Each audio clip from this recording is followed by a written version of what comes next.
Competition concept with Ritesh Kumar YouTube channel में आपका स्वागत है। आज का हमारा विषय है ताम्रपाषाण काल। ताम्रपाषाणिक संस्कृति नवपाषाण काल के उत्तरार्ध का वह काल है जब प्रागैतिहासिक मानव पाषाण के साथ ही पहली बार किसी धातु तांबे के प्रयोग के साथ ही कांसे का भी प्रयोग करने लगा था। ताम्र पाषाणिक संस्कृति नवपाषाण काल के उत्तरार्ध का वह काल है जब प्रागैतिहासिक मानव पाषाण के साथ ही पहली बार किसी धातु तांबे के प्रयोग के साथ ही कांसे का भी प्रयोग करने लगा था।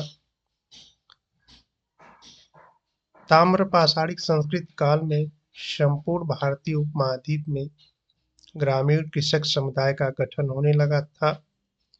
मानव अब पहाड़ों की गुफाओं की जगह घास फूस और मिट्टी के घर बनाकर रहने लगा था।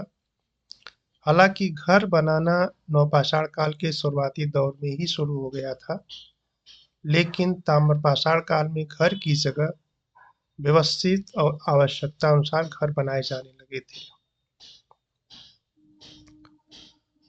जो एक ग्रामीण संस्कृति के अनुरूप थी। इसी के साथ ही सामाजिक व्यवस्था, कर्मकांड और आचार व्यवहारों का ढांचा स्थापित हुआ। तो ताम्रपाषाणिक संस्कृति काल में संपूर्ण भारतीय उपमहाद्वीप में ग्रामीण कृषक समुदाय का गठन होने लगा था। मानव अब पहाड़ों की गुफाओं की जगह घास फूस और मिट्टी के घर बनाकर रहने लगा था। हालांकि घर बनाना नवपाषाण काल के शुरुआती दौर में ही शुरू हो गया था, लेकिन ताम्रपाषाणी काल में घर की जगह व्यवस्थित और आवश्यकता अनुसार घर बनाए जाने लगे, जो एक ग्रामीण संस्कृति के अनुरूप थे। और इसी के साथ ही सामाजिक व्यवस्था, कर्मकांड और आचार व्यवहारों का ढांचा स्थापित हुआ। तांबे व कांसे के प्रयोग से कृषि कार्य में उन्नति हुआ, क्योंकि अब कृषि कार्य के औजार पत्थर के साथ ही तांबे व कांसे के बनाए जाने लगे, जो ज्यादा धारदार थे।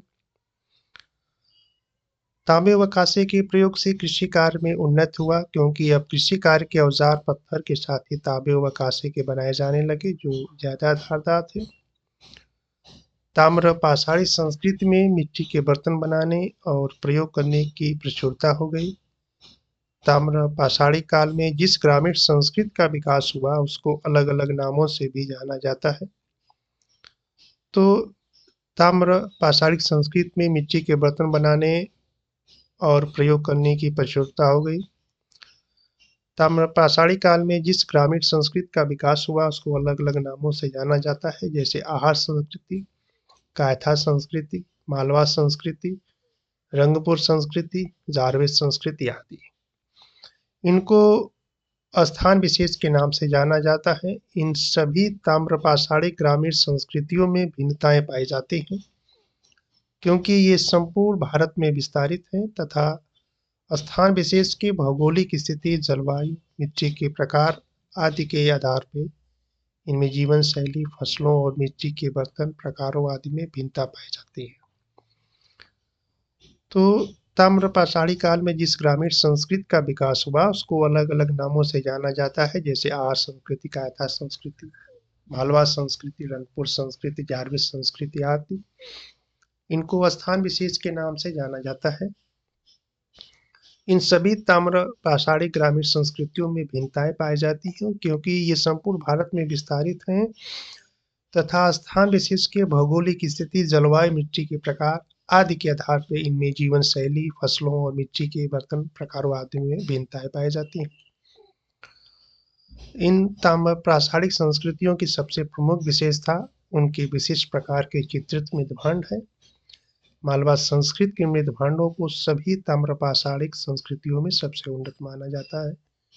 तो ताम्रपाषाणिक संस्कृतियों की सबसे प्रमुख विशेषता उनके विशिष्ट प्रकार के चित्रित मृदभांड है, और इनमें मालवा संस्कृति के मृदभांड जो है सभी ताम्रपाषाणिक संस्कृतियों में सबसे उन्नत माने जाते हैं।